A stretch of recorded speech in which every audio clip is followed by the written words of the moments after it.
Hace una semana, Scientific Report publicaba un artículo de investigación sobre una colonia completa de Masaurios patagónicos en el sur de la Argentina, específicamente en la provincia de Santa Cruz.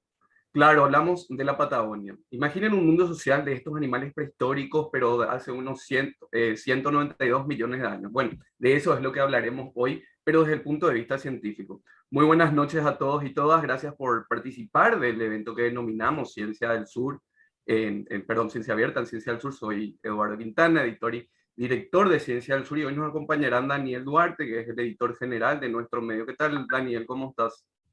Hola Edu, ¿qué tal Diego? Estamos acá con un tema súper apasionante para nuestra Ciencia Abierta, nuestro evento, el 20º evento ya de Ciencia Abierta. Esta vez estamos de forma virtual y con nuestro tema apasionante, sobre todo para muchos chicos que siguen lo que son los dinosaurios de Sudamérica y los nuevos hallazgos, específicamente en Argentina. Así que estén atentos y si quieren pueden escribirnos al chat. Estamos en Facebook y en Twitter también estamos. Así que sus preguntas para Diego o para el tema en general los pueden enviar ahí. Así mismo, gracias Dani. Bueno, y para eso estamos hoy con el doctor Diego Pol, paleontólogo e investigador del Consejo Nacional de Investigaciones Científicas y Técnicas CONICET de la Argentina. ¿Qué tal, profesor? ¿Cómo estás? Un gusto tenerte aquí en nuestro evento de Ciencia del Sur.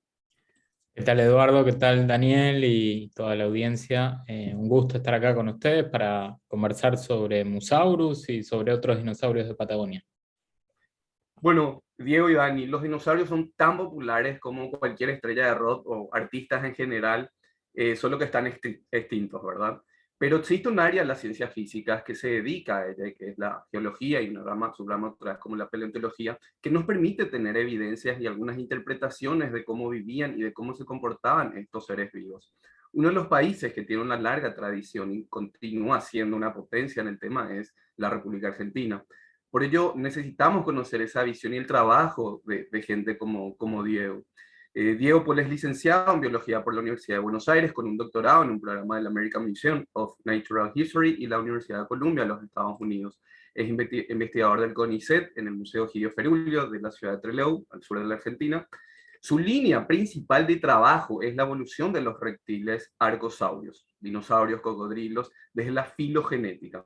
También investiga los animales prehistóricos que habitaron la Patagonia en el Mesozoico y algunas especies que sobrevivieron a la extinción del Cretácico Paleógeno. Diego fue uno de los científicos también que descubrió y clasificó al Patagotitan majorum, el dinosaurio más grande descubierto en la historia natural, y estamos hablando de hace muy pocos años. Los restos del gigante se encuentran justamente en el Museo Ferulio, al sur de la Argentina, en la ciudad de Trelew.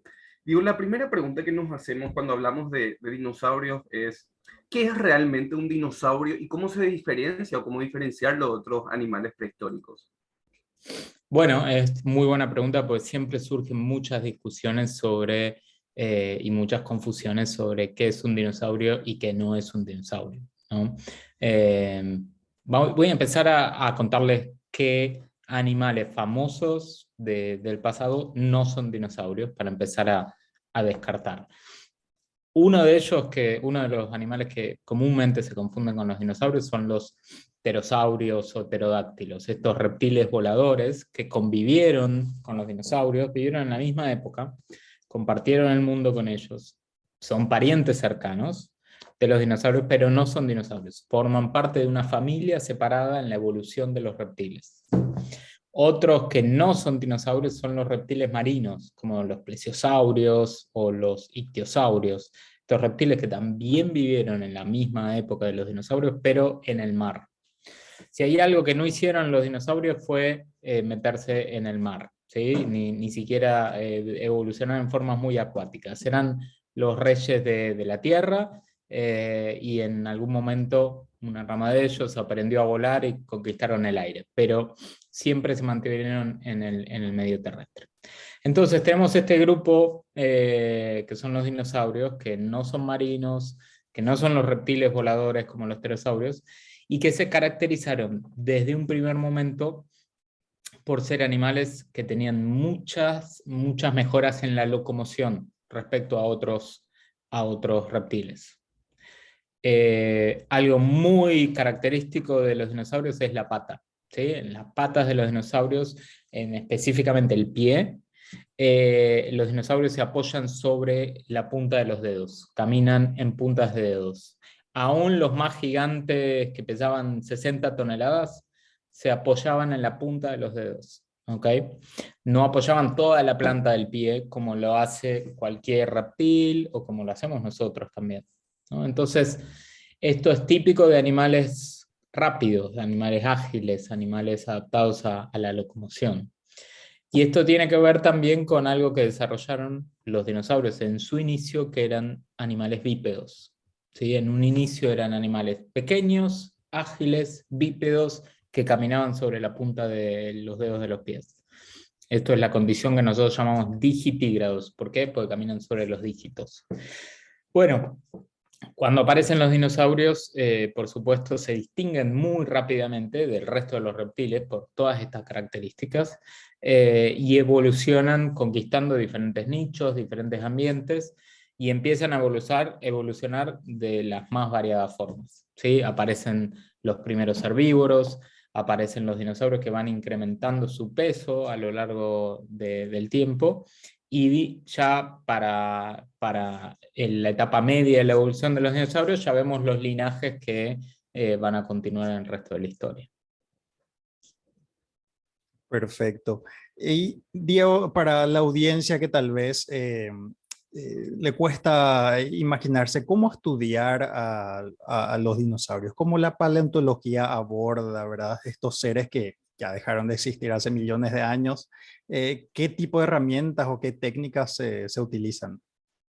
Bueno, yo les podría decir que hay dos grandes tareas en la paleontología. Una es todo lo que es la expedición, el descubrimiento, la colección de los fósiles, que es una parte muy importante y una parte, digamos, fundamental que se sigue haciendo siempre. Incluso hoy se descubre una nueva especie de dinosaurio cada semana. ¿Sí? Estamos en un momento en donde hay tanta investigación, tanta exploración, que cada semana se descubre una nueva especie de dinosaurio. Y eso es una parte, ¿no? Que es el descubrimiento, la colecta y luego el traslado al museo. Y ahí empieza el estudio de los fósiles, que es una segunda parte, ¿no? Que se hace en los laboratorios, que se hace en las colecciones y que utiliza las más variadas herramientas. Hoy en día, por supuesto, el estudio de la anatomía es algo fundamental, es decir, estudiar la forma de los huesos, compararlo, es lo único que nos queda. Entonces, compararlo, entender dónde entraban los músculos, cómo articulaban los huesos, son cuestiones anatómicas que forman la base de todo. Es un estudio muy central en la anatomía. Y luego se empiezan a utilizar herramientas como tomografías computadas, vamos a hablar luego sobre las tomografías computadas de los huevos, las simulaciones en computadora, los estudios biomecánicos de resistencia, los estudios evolutivos que hoy se hacen con programas de computación que analizan miles y miles de características anatómicas a la vez. Es decir, hay una gran diversidad de métodos que se pueden utilizar que tienen que ver con el estudio de la biología de estos animales y también de la geología, ¿no? Por ejemplo, hay estudios que analizan los isótopos de oxígeno, de carbono, para estimar si era un animal acuático o terrestre, o si era herbívoro o carnívoro, o si comía gramíneas o comía otro tipo de plantas. Es decir, hay una inmensa, cada vez más grande, carpeta de herramientas que podemos utilizar en el laboratorio. Y ahí es donde la tecnología está haciendo una diferencia muy grande en cómo trabajamos hoy respecto a cómo trabajamos hacía 20 años. Sin embargo, es interesante que en la primera parte, en esto de la exploración, en la extracción, trabajamos de una manera muy parecida a cómo se trabajaba hace 100 años, ¿no? Y Está esa es bien, la parte que aparece en las películas y tiene un poco el glamour del paleontólogo, ¿verdad? Que quedó esa imagen. sí, totalmente. Tiene esa parte de estar en el desierto, en un lugar en el medio de la nada.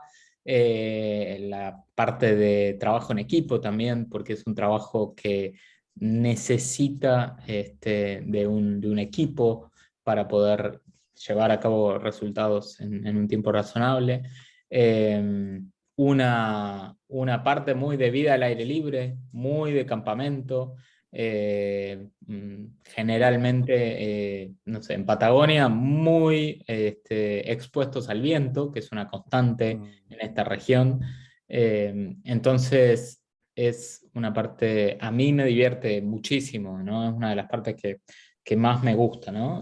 Si algo extrañamos en toda la pandemia fue el poder salir al campo, ¿no? De poder hacer Claro. estas expediciones. Y en cuanto a la publicación, en términos de hallazgos o descubrimientos que se hacen en paleontología, sí, igual los métodos y el mismo proceso que otras ciencias, por ejemplo, cuando descubren algo, se lleva a revisión. ¿Cómo hacen esos revisores, por ejemplo, para saber que lo que están descubriendo es algo nuevo? Sí, por supuesto, como cualquier rama de la ciencia hoy en día, a la hora de publicar, las revistas envían a revisores, que son 2 o 3 o más, que evalúan básicamente el trabajo de investigación que uno hace. Y por supuesto es muy importante en los trabajos nuestros documentar adecuadamente lo que uno está describiendo, lo que está interpretando, ¿no? Entonces, todo lo que es la ilustración científica, la fotografía científica, y hoy en día se está usando muchísimo, los modelos virtuales tridimensionales de los fósiles ayudan muchísimo a que los evaluadores y el resto de la gente pueda realmente apreciar lo que uno está describiendo. Los modelos virtuales tridimensionales están cambiando el modo en que nos comunicamos los paleontólogos. Fíjense que hoy yo puedo escanear con altísima resolución un cráneo de un dinosaurio que solo se conoce aquí de Patagonia y puedo enviárselo por email a un colega que está en la China y puede tener en su computadora un modelo virtual que es a la décima del milímetro exacta réplica de lo que es el original. Entonces, realmente eso nos ayuda mucho. Antes la única que daba era viajar hasta la otra punta del mundo para ir a verlo personalmente, pues son objetos únicos. Entonces, el poder replicarlo en un modelo virtual tridimensional que te lo puedo enviar hoy y lo tenés dentro de 5 minutos, realmente está haciendo que nuestra disciplina tenga un dinamismo que antes no tenía, ¿no? Y me Y en esta, imagino que también con esos modelos en 3D se pueden manipular, digamos, manipular en 3D y ver si encajan con otras piezas, compararlas, ¿no? Entonces debe Totalmente, ayudar mucho. totalmente. Hay estudios que se hacen sobre esos modelos.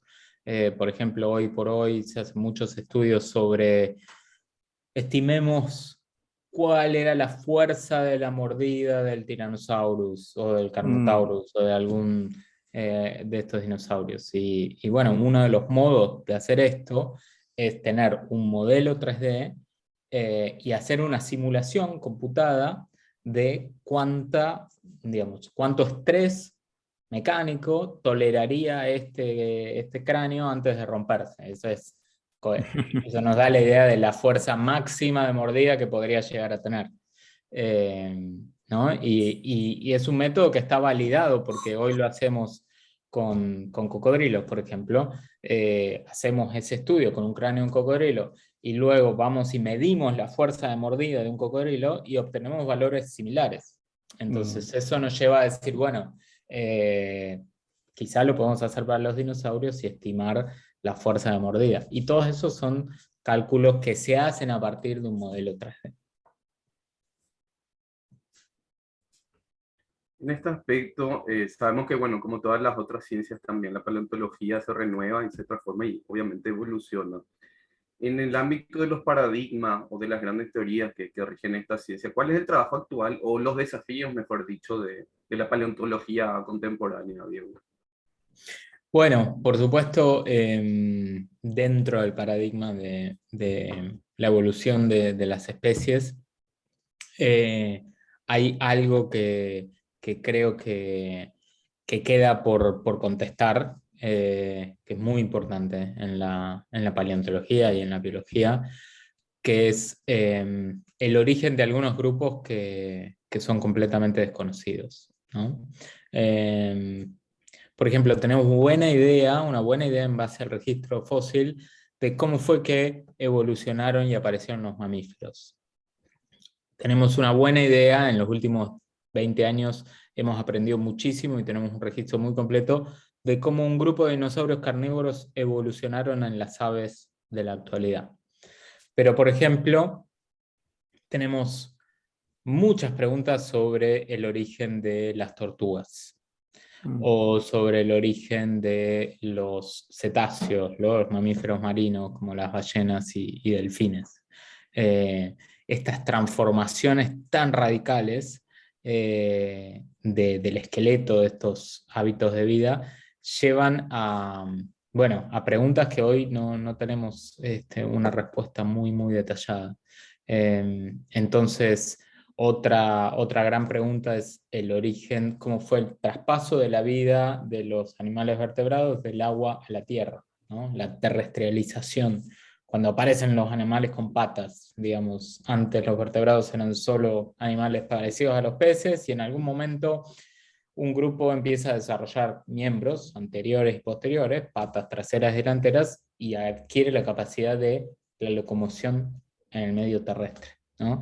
Ese paso fue crítico en la historia de la vida porque fue cuando nosotros, los animales vertebrados, conquistamos el medio terrestre y a partir de esos ancestros se originaron toda la fauna terrestre que ves hoy, ¿no? Por supuesto, las aves, los mamíferos, los anfibios, los reptiles, todos. Entonces hay esas transiciones evolutivas muy interesantes que tenemos que entender. Y bueno, y la contracara, ¿no? La contracara de la evolución, que es la extinción. En particular los momentos de extinción masiva. Creo que todavía hay muchísimas preguntas por responder sobre las causas de estas extinciones masivas. Hubo 5 grandes extinciones masivas en la historia de la vida.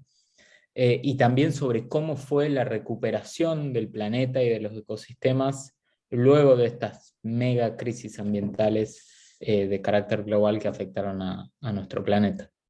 En cuanto a, viniendo al plano latinoamericano, Diego, ¿cómo logró Argentina tener tradición en paleontología y actualmente continuar como un país que hace mucha ciencia en esta área del conocimiento comparado con otras áreas y otros países de América Latina, por ejemplo? Sí, es muy interesante la pregunta y de hecho hay gente estudiando en las historias de las ciencias el desarrollo de varias de las ciencias naturales en Argentina y una de ellas fue la Argentina, ¿no? Creo que se da por un par de motivos. Uno de ellos es, por supuesto, que la Argentina es un país que naturalmente tiene una abundancia de registro fósil, ¿sí? Hay una abundancia de fósiles, de hecho, los primeros fósiles se encontraron de Sudamérica, se encuentran acá, Darwin cuando viene encuentra fósiles, todos los viajeros y naturalistas que anduvieron por la Patagonia encontraron fósiles que enviaban a los museos de Europa en esa época, en el siglo XVII y XVIII, y realmente eso muestra que es un terreno propicio, ¿no? Es más fácil que se desarrolle, digamos, una ciencia en un lugar donde hay elementos para que esa ciencia se desarrolle. Entonces, eso es una cuestión natural que es importante. Pero por supuesto, no todos los países que tienen buen registro fósil tienen una escuela paleontológica o un desarrollo de la ciencia paleontológica, ¿no? Pongamos el caso de Mongolia, o el caso de Kazajstán, que son lugares que tienen muchos fósiles, pero no tienen una comunidad científica de paleontología muy grande. Entonces, para entender el desarrollo de esta ciencia, hay que remontarse al siglo XIX, ¿sí? En donde tanto personajes, digamos, con un empuje y una capacidad de aprender por sí solos, como Florentino Ameghino y su hermano Carlos Ameghino, hacen una contribución de no solo de colección de fósiles, sino de estudio de fósiles, que realmente dan un puntapié muy importante. Generan colecciones magníficas en el Museo de La Plata, en el Museo de Buenos Aires, y yo creo que el efecto que puede tener una o dos personas en el desarrollo de una disciplina científica es muy importante. Muy importante. Sumado a eso, paralelamente al mismo tiempo, a fines del siglo XIX, se registra en Argentina esta tendencia de contratar científicos de Europa o de Estados Unidos para que se vengan a radicar aquí y que vengan a desarrollar ciertas áreas de la ciencia. En el caso de las ciencias naturales, Burmeister es un ejemplo claro, un científico alemán que se radica en Argentina y realmente desarrolla también museos, colecciones, estudios. Y esos son semillas que van generando discípulos en la siguiente generación, y luego más discípulos y se propaga a lo largo del tiempo, ¿no? Entonces creo que eso ha sido, digamos, realmente un punto muy importante. Esta generación de investigadores en el fines del siglo XIX que pusieron en el mapa a la Argentina en lo que es la paleontología, ¿no? O sea, se dieron esas condiciones que de repente no se dan en otros países latinoamericanos que podrían tener también una riqueza amplia paleontológicamente hablando, Diego. ¿Qué se sabe de otras regiones de nuestro subcontinente, de Sudamérica especialmente? ¿Hay avances o no? O sea, las comunidades científicas de paleontólogos, la Argentina es muy fuerte, pero ¿qué pasa con los otros países? Totalmente. Se han dado procesos muy interesantes de crecimiento de la paleontología en las últimas décadas en países de Sudamérica. Ejemplos claros son Brasil, Chile, Uruguay, más recientemente Perú y Colombia, en donde la comunidad paleontológica local ha estado creciendo a lo largo de las últimas décadas, gracias al esfuerzo y a la dedicación de algunos colegas que se han dedicado a explorar territorios que no estaban explorados, a formar discípulos y a hacer crecer las disciplinas. El caso de Chile, por ejemplo, es muy, muy interesante. En los últimos años ha habido una serie de descubrimientos fantásticos de dinosaurios, de reptiles marinos, de cetáceos, de toda una gran diversidad de fósiles, porque simplemente hay una generación de jóvenes paleontólogos, realmente son jóvenes, tienen 40 años o menos, y que están liderando estos descubrimientos y sin dudas están formando gente y en el futuro estoy seguro que vamos a ver un crecimiento radical de la paleontología chilena. En Brasil ya tiene más tradición la paleontología, pero el crecimiento que ha tenido en las últimas 2 décadas es muy importante. Y lo mismo, la cantidad de dinosaurios que conocíamos de Brasil hace 30 años las contábamos con los dedos de la mano y ahora realmente hay una tremenda diversidad conocida no solo de dinosaurios, sino también de cocodrilos, de tortugas, de reptiles voladores como los pterosaurios. Hay una comunidad muy grande de paleontólogos hoy en día. Y creo que es el camino que van siguiendo también otros países, como les mencionaba, Perú y Colombia, también están desarrollando centros de investigación, centros de colecta de fósiles, están, por supuesto, viéndose más publicaciones de nuevos animales que se descubren aquí y allá. Entonces creo que sin dudas es un terreno muy promisorio para la paleontología, todo el continente sudamericano. Y perdón por el atrevimiento, Diego, como Ciencia del Sur es de Paraguay, ¿verdad? ¿Tenés conocimientos de algunos trabajos que se están presentando desde este país? Porque lo que nosotros sabemos y también divulgamos que hay pequeños grupos en los últimos años que ya están empezando a recibir por primera financiación para sus investigaciones, entonces utilizan animales o trabajan sobre animales prehistóricos de hace 10.000, 12.000 años, porque vamos empezando, ¿verdad? Pero bueno, ¿qué se hace para un país muy chico como Paraguay, pero que también podría tener cierta riqueza o diversidad en paleontología? Sí, sí, sin dudas. Si bien los fósiles que se encuentran en Paraguay no es de mi área de mayor experiencia, sí conozco que hay grupos que están investigando. Hace 2 años tuve la suerte de ir a Asunción para un congreso de zoología y conocí a varios de los colegas que están ahí.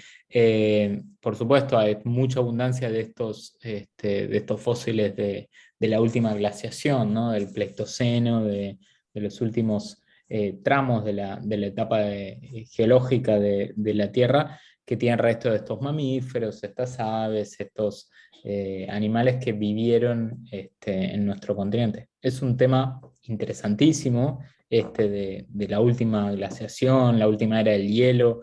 Se dan también eventos de extinción muy interesantes, que no está claro si estuvieron o no relacionadas con la llegada del hombre a Sudamérica. Entonces, es un tema que tiene un potencial fantástico. Y Paraguay, vos decís, es un país que no es tan grande, pero tiene una superficie sin dudas que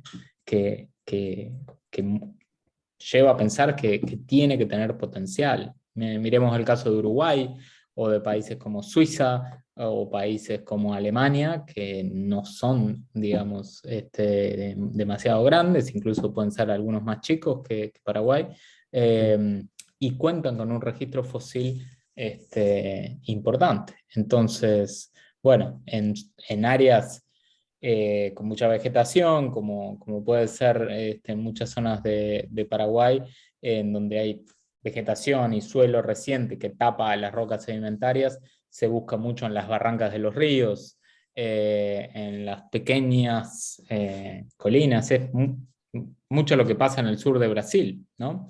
Incluso en Mato Grosso o áreas vecinas o cercanas a Paraguay, en donde lo difícil es encontrar lugares donde esté aflorando en la superficie la roca sedimentaria, ¿no? Entonces hay que ir a los ríos, a algún lugar sin vegetación, en donde, bueno, tengamos chance de encontrar algunos restos fósiles. Pero no tengo dudas que buscando se van a encontrar cosas sumamente interesantes. Sí, interesantísimo, Diego. Y están llegando preguntas. Tenemos gente que manda saludos no solo de Paraguay, sino de Colombia. Nos dicen excelente espacio de comunicación, muy buena la conferencia. Y en Ciencia del Sur nosotros siempre hacemos hincapié en la importancia de la divulgación de comunicar lo que se está investigando, no solo como una forma de retribuir, ¿verdad?, a la sociedad, lo que la sociedad financia como investigación, sino también como una forma de generar nuevos talentos, atraer nuevos talentos. Y en ese sentido, no sé si tenés experiencia o en Argentina o en algún lugar por ejemplo, pueden ser museos o programas de divulgación que hayan tenido un efecto multiplicador. No sé si fue algo que vos leíste o viste que te impulsó a seguir la carrera, que nos puedes comentar de eso. Sí, sin dudas. La divulgación y la apertura de en general la apertura de la ciencia a la sociedad es algo fundamental, ¿no? Más allá de ser una responsabilidad social de todos los investigadores, en mi opinión, es también, digamos, un condimento necesario para que obtengamos el crecimiento de la disciplina, de la investigación y de la ciencia en el futuro. Entonces, sin dudas, sirve para despertar vocaciones, sirve para interesar a chicos o adolescentes en lo que es la ciencia, se vayan a convertir en científicos o no, digamos, sirve para educar sobre qué es la ciencia. Creo que todos los ciudadanos, digamos, deberían saber qué es la ciencia y por qué es importante. Y uno de los motivos por los que deberían saber es porque parte de sus impuestos van a ir, o con suerte, van a ir a financiar la ciencia. Y, y nos lleva a tomar decisiones en base a conocimientos científicos, entender lo que es, no sé, una vacuna, lo que es una estadística, son cosas que hoy por hoy, en los últimos 2 años, hemos vivido situaciones que nos ha puesto de frente a tener que entender qué es este concepto científico de la estadística o de una vacuna, de los contagios, de una epidemia. Son todas cuestiones que representan diferentes especialidades de la ciencia, ¿no? Entonces, ¿qué caso más importante que esta pandemia para poner de relevancia de por qué es importante que la gente en general tenga conocimiento, entienda lo que está pasando y pueda conocer y entender toda la situación por la que atravesamos, ¿no? Y cuál es la causa de las medidas que se toman, etcétera, etcétera. Entonces, la educación científica en general me parece súper importante, y por eso es que tenemos la responsabilidad.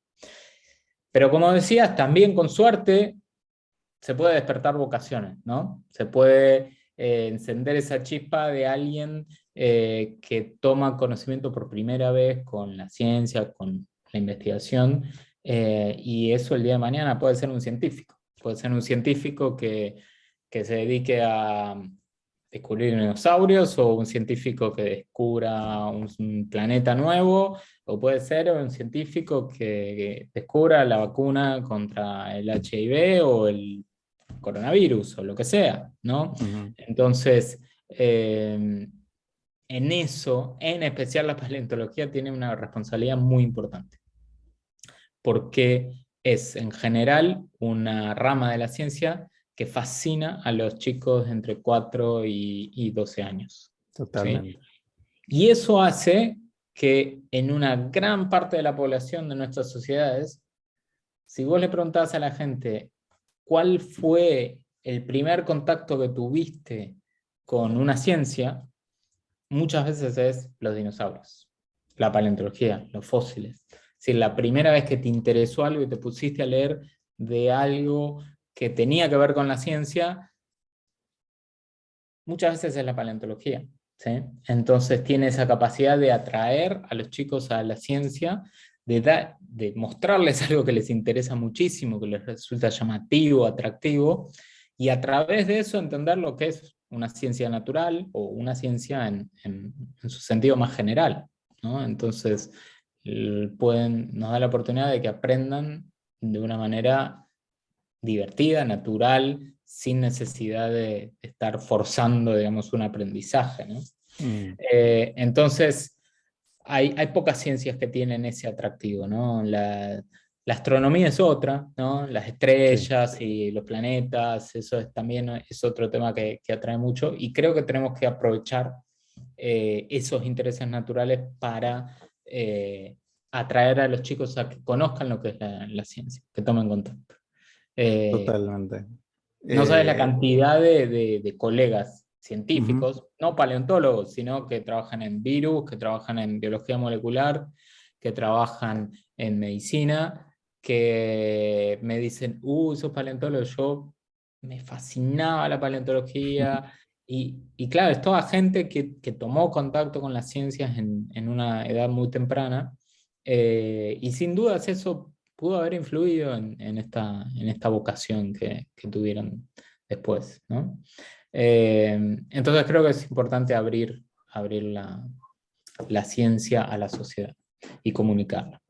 Y es muy, muy versátil también la paleontología en el sentido de que se hacen documentales, se hacen ¿verdad? Exhibiciones, se hacen, bueno, yo recuerdo también que uno de los primeros contactos fue con unas maquetas de madera que venían en unas colecciones qué sé yo, habrá sido alguna revista, algún periódico que podía armarse y bueno, tenía ahí una maqueta de algún dinosaurio. Entonces hay muchísimas maneras de llegar. Exacto. Hoy, por ejemplo, en el museo hubo una actividad que hace un artista que hace diseños de cráneos de dinosaurios o de otros reptiles con cartón para niños, ¿no? Y entonces estaba el museo con un montón de chicos haciendo estos cortes en cartón y armando cráneos de dinosaurios. Criatura desde 5 hasta 12 años que lo lleva a entender, bueno, esto es un cráneo, esto es la anatomía, está por adentro del cuerpo de los animales, está haciendo cuestiones básicas de un estudio científico, ¿no? Que es la forma de los huesos y cómo encajan unos con otros. A otro nivel es lo que yo hago profesionalmente todos los días, ¿no? Entonces, como decís, hay muchísimas oportunidades para atraer al público infantil. Y en eso, vos mencionaste los museos y las exhibiciones, creo que son instituciones de nuestra sociedad que necesitan tener mayor apoyo y mayor penetración en la sociedad, ¿no? Necesitan a veces abrirse más, pero necesitamos apoyarlas para que puedan hacerlo también. ¿Por qué? Porque son pocos los lugares en donde la sociedad puede acceder al lugar donde se hace la ciencia, ¿no?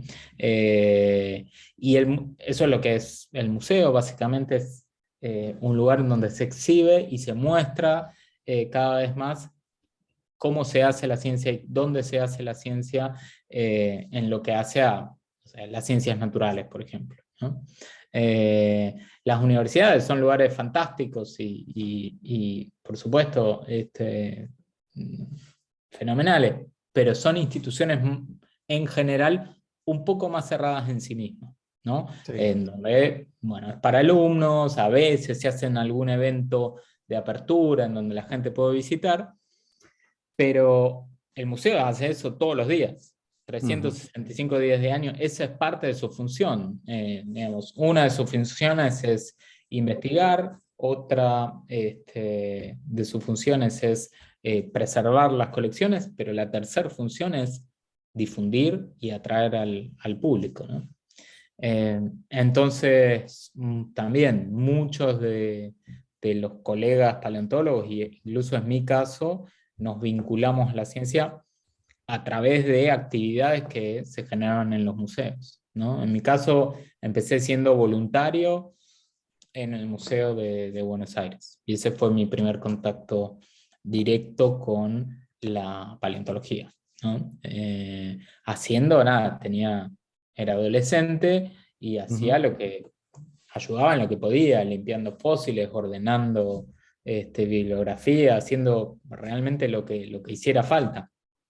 Y realmente, bueno, pude tomar contacto con lo que era la paleontología de esa manera, ¿no? Entonces, me parecen instituciones muy, muy importantes, que tienen un rol, una responsabilidad y un potencial muy grande para lo que es la difusión de las ciencias en general en la sociedad, en las escuelas, en los niños, pero también en las familias, en el desarrollo de programas que traigan a los chicos dentro del museo para hacer actividades que se generen programas educativos, que, bueno, una infinidad de cosas que se pueden hacer para esto, para promover la educación científica fuera del ámbito tradicional escolar, ¿no? Totalmente. Bueno, Diego, podemos pasar al descubrimiento y la publicación que nos convoca hoy. ¿Cómo empezó tu equipo a trabajar con el Masaurus patagonicus y cómo llegaron a ese hallazgo, ¿verdad? Que se acaba de publicar. Bien, bueno, es una historia larga porque comienza en realidad en exploraciones que hacen algunos paleontólogos argentinos en la década de 60 y 70, 1960, 1970. eh, los paleontólogos Casamichela y Bonaparte, que son dos grandes paleontólogos, fueron dos grandes paleontólogos del siglo XX. En esta época en Argentina estaba tomando auge el estudio de los dinosaurios y los reptiles fósiles, ¿no?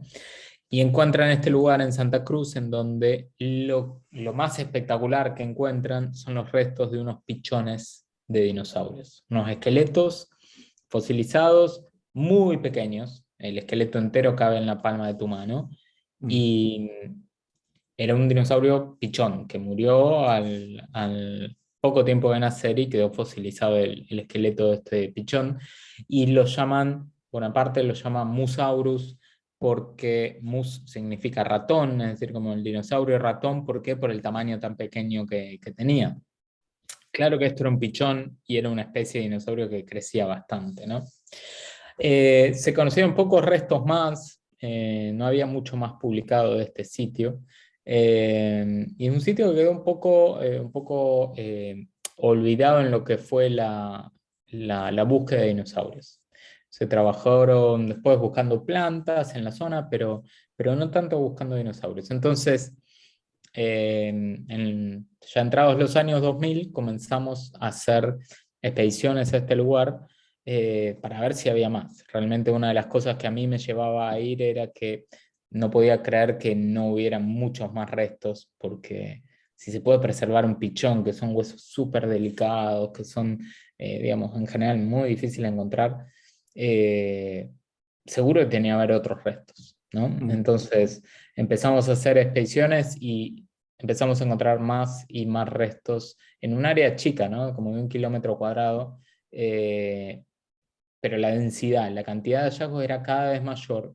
Entonces, básicamente decidimos conformar un equipo multidisciplinario y hacer un proyecto a lo largo de muchos años y juntar toda la evidencia necesaria para entender qué significa esta acumulación de fósiles.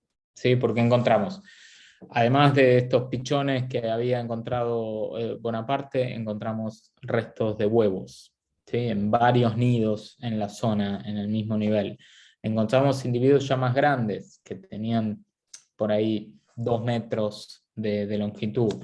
Encontramos adultos que tenían 6 metros de longitud. Y empezamos a ver que parecían todos de la misma especie.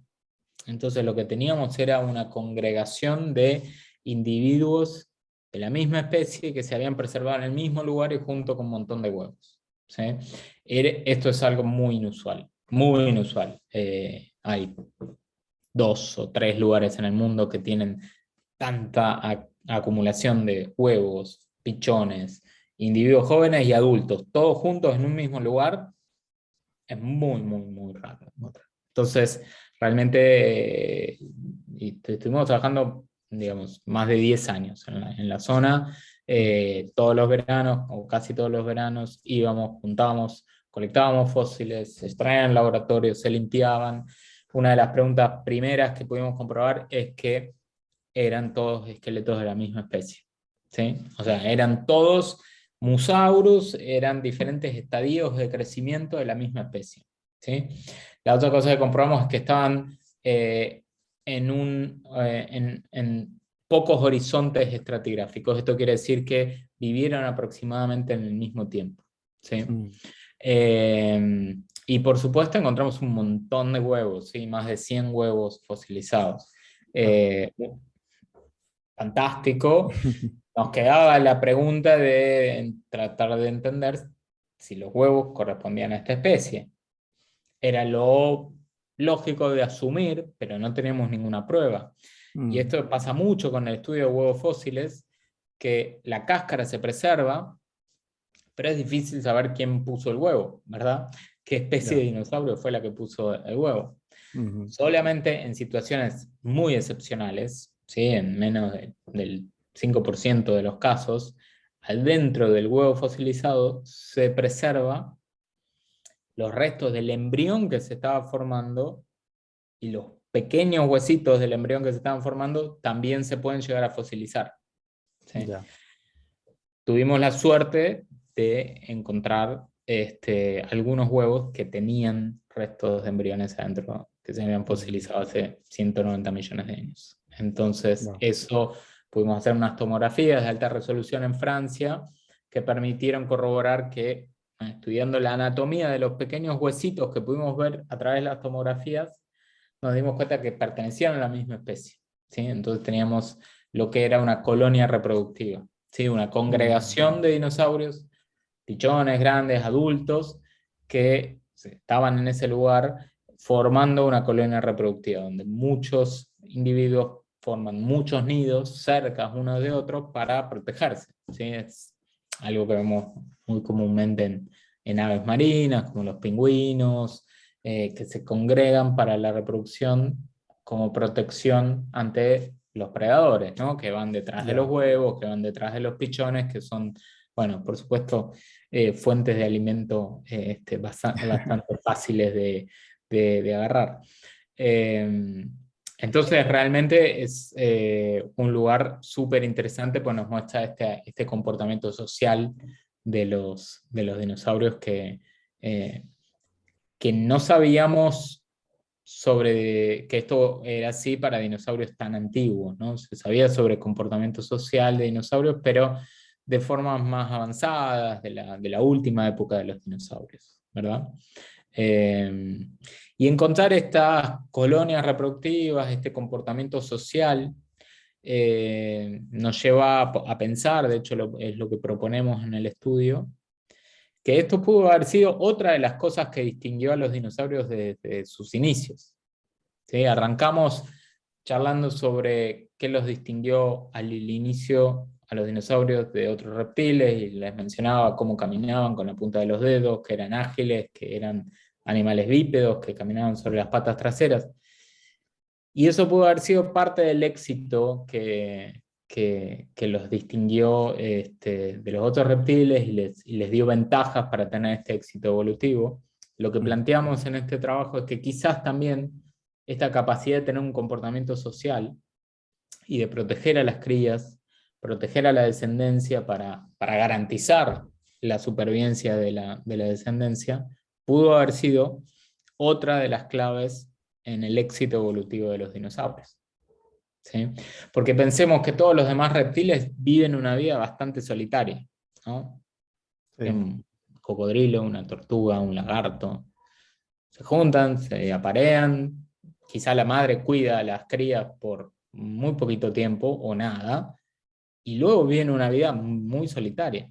Esto de ser social y de cuidarse entre diferentes individuos, darse señales de alerta, cuidar a las crías a lo largo de la vida, a lo largo de los primeros años de vida, es algo muy poco reptiliano, es algo que lo vemos en aves, lo vemos en mamíferos, pero Sí. no. Y pensamos cada vez más que esto pudo haber sido una característica común de todos los dinosaurios, y por qué no haber sido uno de los motivos de su éxito. Pero digo, hay también hay algún otro estudio de investigación que está en sintonía con los hallazgos que hicieron en la Argentina, en Santa Cruz. O sea, hay otras especies u otros géneros de estos animales prehistóricos que tenían este tipo de comportamientos, porque lo que sabemos, el valor agregado que tiene sobre todo es que esta es la primera gran evidencia, ¿verdad?, de este tipo de trabajos o de estudios. Pero hay otros similares. ¿Cómo podemos saber, verdad? ¿O esto sería algo único y específico No, de este género?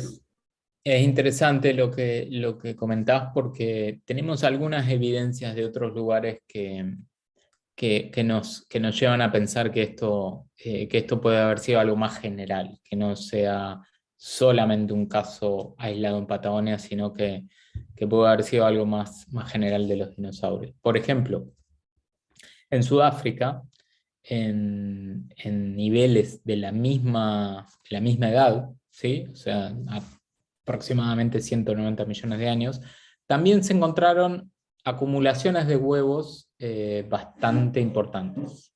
¿Ok? No se encontraron los pichones y los adultos y los jóvenes todos juntos, pero sí un lugar con una acumulación de huevos muy importante, que sugiere una colonia reproductiva. En China se encontraron también de la misma edad unos restos de algunas cáscaras de huevo y restos de embriones o animales recién nacidos. También varios juntos. También puede llegar a haber sido una colonia reproductiva. Entonces, en 3 lugares tan diferentes, especies, digamos, de dinosaurios de esta época, probablemente en 3 continentes diferentes ya estaban teniendo este tipo de comportamiento. Y esto es el inicio, digamos, dentro de los inicios de la época de los dinosaurios, como les decía, 190 millones de años.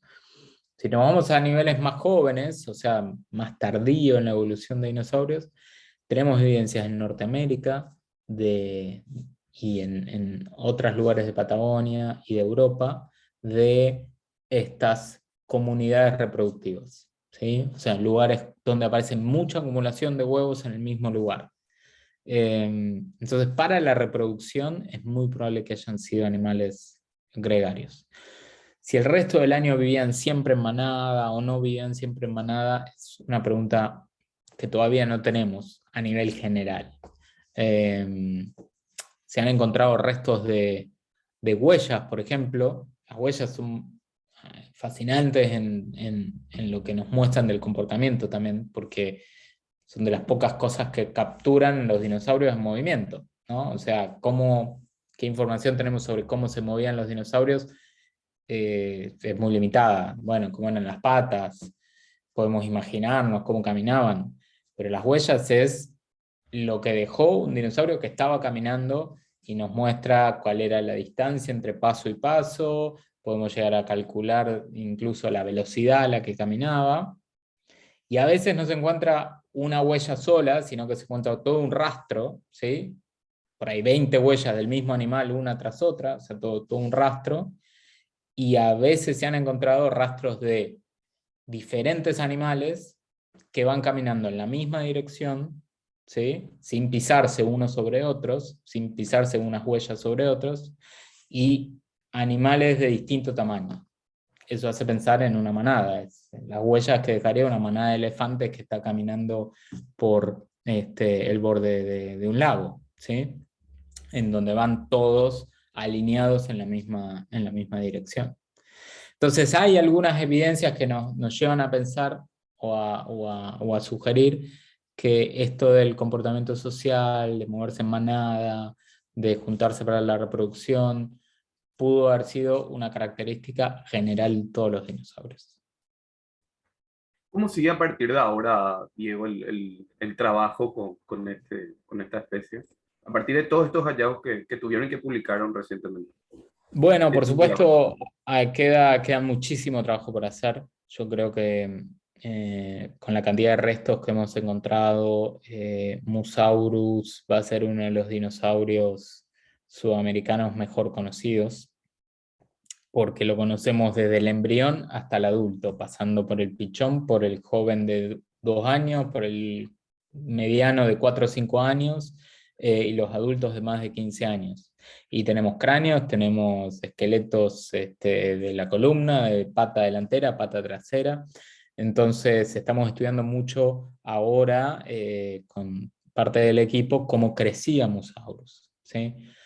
Una de las cosas que estamos tratando de ver es a qué velocidad crecía este animal, cuánto tardaba.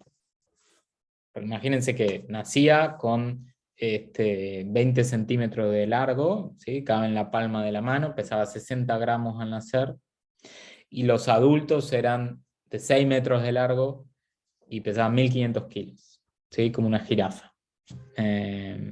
Entonces, entender todo ese crecimiento desde el pichón que cabía en el huevo de un tamaño de una gallina a una jirafa es algo que es un desafío muy interesante para aproximarse. Y estamos aprendiendo varias cosas. Estamos aprendiendo que crecía muy rápido, que tenía un pico de crecimiento a los 3, 4 años. Estamos aprendiendo que probablemente los pichones se movían en 4 patas, es como que andaban en una posición cuadrúpeda, pero los adultos eran bípedos. Es decir, que probablemente aprendí a caminar en 2 patas cuando crecía, como hacemos nosotros, ¿no? Que a nosotros nos resulta familiar porque nosotros gateamos de chiquito y después nos aprendemos a caminar, pero en realidad en la naturaleza es rarísimo encontrar una especie que cambie su modo de locomoción a lo largo del crecimiento. O sea, el animal cuadrúpedo en general nace cuadrúpedo, y el animal bípedo en general nace bípedo. Musaurus en ese sentido era parecido a nosotros. Entonces, queda muchísimo por aprender y que creo que en los próximos años vamos a seguir aprendiendo, no solo nosotros, sino generaciones futuras de paleontólogos van a seguir estudiando estos restos y pudiendo averiguar muchas más cosas que hoy no podemos. Justamente, Diego, cuando decís que el Musaurus patagónico va a ser probablemente uno de los dinosaurios más conocidos de nuestro continente, no solamente aprendemos mucho de esta especie, sino que a la vez también entendemos otras cuestiones de otras especies y de otros animales prehistóricos. Sí, totalmente es lo que en biología se llama un organismo modelo, ¿no? Muchas veces hay una especie que la conocemos súper bien a fondo, y eso nos ayuda a poder interpretar otras, ¿sí? Ejemplo, cuando estamos hablando de cómo se forma el embrión dentro de un huevo, el 90% de la información que tenemos son de los huevos de gallina. Luego se han hecho estudios sobre cómo se forma el embrión de un huevo de un cocodrilo, o de un yacaré, o de un lagarto, y se va a la comparación con la gallina, con el huevo de gallina, de cómo se corresponde el desarrollo de este animal con el de un huevo de gallina. Es decir, muchas veces se utiliza una especie que la conocemos muy bien, y la utilizamos como punto de comparación para poder interpretar otras cosas. Yo aquí justamente una de las personas del público nos están escribiendo de todas partes, ¿verdad? No solamente de Asunción y de Bogotá, también de otras ciudades y pueblos del interior del Paraguay. Eh, Hace unos años habíamos cubierto el descubrimiento todavía en esa época no tenía nombre, pero de lo que después se conoció como Patagotitan majorum, ¿verdad? Los restos de dinosaurios también que se encontraron ahí en Chubut, en la Patagonia. ¿Qué se sabe después de estos años, desde el descubrimiento, ya por el 2013-2014 hasta ahora, de este animal prehistórico, ¿verdad? Que es uno de los más grandes que habitó este planeta? Sí, realmente es, de vuelta, muchísimo lo que queda por aprender. En este momento se ha publicado recientemente un trabajo que lo lideró Alejandro Otero sobre la anatomía en detalle de todos los miembros, ¿no? O sea, las patas delanteras, patas traseras, que llevaron a poder ajustar un poco más los cálculos, por ejemplo, de masa corporal de este animal, que son fundamentales para poder entender, bueno, cuáles fueron realmente el límite de tamaño corporal de estos dinosaurios. Porque sabemos que hubo dinosaurios gigantes, súper gigantes, como Argentinosaurus, como Patagotitan, como Puertasaurus. Ahora, de la mayoría de estas especies, solo conocemos 5, 6, 7, 8 huesos, ¿ok? Y es muy difícil entender la biología de un organismo conociendo tan poco del esqueleto. Esto cambia un poco con Patagotitan, y creo que el aporte que hace este esqueleto es básicamente el tener bien representado las patas delanteras, las patas traseras, la columna, el cuello, la cola, la pelvis, la cintura escapular de aquí arriba, porque nos permite empezar a entender un poco más cómo vivía. En este trabajo, por ejemplo, se analizó mucho todo lo que eran los sitios de inserción de musculatura, ¿no? Porque un animal de 60 toneladas de peso, bueno, mover ese esqueleto es todo un desafío, ¿no? O sea, cómo estaba construido, cómo luchaba contra la gravedad. Para eso necesitamos entender toda la arquitectura muscular, y que es el primer paso para luego un análisis en lo que se está trabajando sobre biomecánica de este esqueleto. Es decir, cómo caminaba, pata gotita. Cómo era que se movía, a qué velocidad se podía mover, qué masa muscular necesitaba tener para poder mover 60.000 kilos de peso, ¿no? Son, digamos, todas preguntas que se están trabajando en este momento. Y como les decía, ese es otro caso, sin duda es otra especie que hoy estamos estudiando y descubriendo algunas cosas, pero en los próximos 20, 30 años se van a seguir aprendiendo cosas nuevas de estos huesos que se encontraron. Diego, estamos cerrando, ya estamos llegando a la hora del evento, pero no quería dejar de preguntarte qué puedes recomendar a todos esos niños, niñas y jóvenes que te están escuchando o que te van a escuchar después también en YouTube, y que quieren acercarse a la ciencia, que quieren ser paleontólogos o que quieren ser investigadores científicos. ¿Qué le puedes recomendar a ellos y que estén en Latinoamérica, verdad? Bueno, tres cosas, básicamente. Una es que aprovechen la cantidad de información y recursos que hay hoy en Internet. Es fantástico. Creo que a cualquiera de nosotros nos hubiera encantado tener la posibilidad de tener tan a mano tanta información para aprender. Uno se pone a buscar en YouTube y la cantidad de información que hay, charlas, actividades, realmente es fascinante. La segunda es que el lugar donde vivan, o en cuanto puedan, acérquense a un museo, a conocerlo, a ver lo que se hace en ese lugar, a ver si pueden ayudar, a ver si toman voluntarios. Eh, si no existe el programa de voluntarios, propongan que se cree. Eh, Realmente son lugares en donde hay mucho por hacer. Siempre hace falta ayuda de gente con ganas. No hace falta ser un científico con 20 años de estudios para hacer una contribución súper importante en el desarrollo de una ciencia natural. Y la tercera es que salgan a la naturaleza y que salgan a explorar. Si viven en una zona fuera del ámbito urbano, digamos, conocer lo que hay en los alrededores, desde la flora a la fauna, a la geología y quizás algún fósil que pueden llegar a encontrar en una barranca de un río. Sin dudas pueden ser una manera bueno, de empezar a conocer qué los rodea, que es básicamente a lo que se dedican las ciencias naturales. Entonces es como ser un poco científicos desde chicos, es ver qué me rodea, ver si se sabe, y si no se sabe, tratar de investigarlo. Eso es parte del proceso que hace un científico día a día. Entonces está al alcance de la mano de muchos niños y adolescentes hoy en día en sus alrededores. Perfecto, muchísimas gracias Diego por tu tiempo y por brindarnos todos estos datos. Creo que aprendimos muchísimo hoy, Dani. Sí, totalmente. Gracias, Diego, y a todas las personas que nos estuvieron siguiendo desde las redes sociales. Esto va a estar disponible en YouTube, entonces lo pueden ver cuantas veces quieran y también pueden enviarnos sus preguntas y las vamos a transmitir.